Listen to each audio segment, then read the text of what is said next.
chain Cambacho project farm. Just an update on the contouring in the Cambacho industrial area.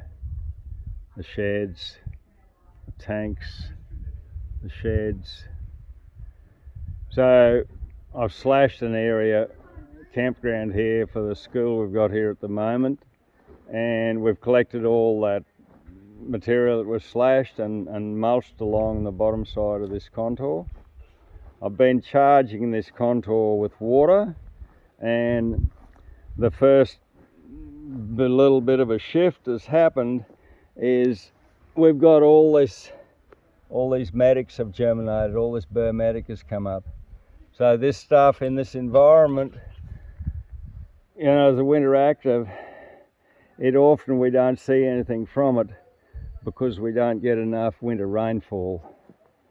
So we've gone along here and we've planted trees about 1 metre apart. So guava, acacia, casuarina. So we've just done a mixture of guava, acacia, casuarina. And you can see the madic is really kicking in here. It's really jumping away. So that gives you a bit of a picture of what's potentially, when we get the water that we're charging this contour with, when it starts to migrate down slope here, we're basically going to create a winter active pasture environment, because the madics will have enough moisture to fire them up every winter. We've just been in here this morning and we've started 2 4 by 6 metre shade tunnels that will have chooks in them, and this space in between the two of them here will become the chook house. So these tunnels will have mesh panels and a gate at either end, and so the chook shed will access either tunnel. And I'll put sprinklers in the top of these tunnels and lots of mulch, so we'll have chickens in there and we'll grow green sprouted grains for them while they're living in the tunnels. We've moved the compost heap which I'd put here, which was on the wrong side of the contour. It was top side of the contour, so we've relocated it now to the bottom side of this contour. So that's it. That's where we're at, and this area is just, I've got the plumbing in now at this old bore head.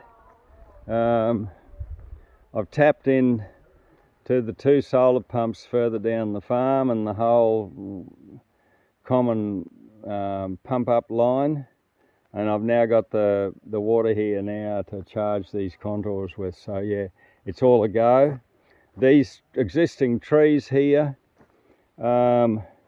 we had a few blanks where I'd lost the trees I'd planted around them, so we've been around and filled in the blanks with a few casuarinas, and you know, this mulberry here has got an avocado come up underneath it, so I banged an avocado seed underneath it. And over time with these trees, same here, I've got a Chinese celtis in the centre here. I've got one of the brachychitons, a peanut tree here, and I've got a locust tree here.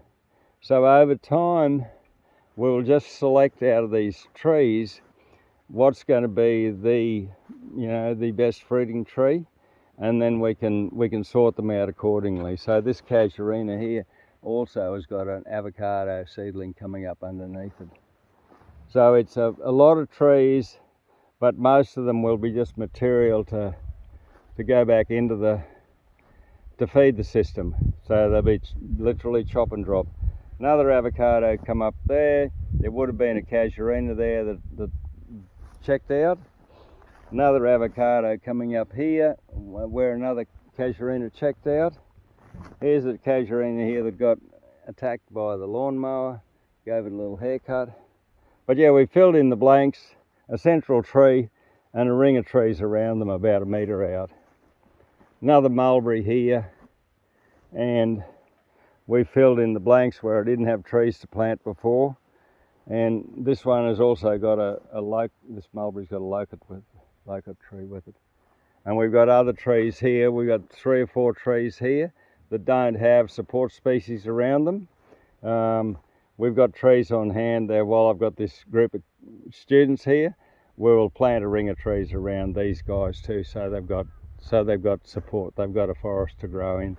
And this old mango tree, he's jumping for joy, you know, because it's got all this other activity, all this other forest developing around it, this food forest, and the contours like the water. So the whole system is really starting to take shape for us now. So that's it. That's today's update. Cheers.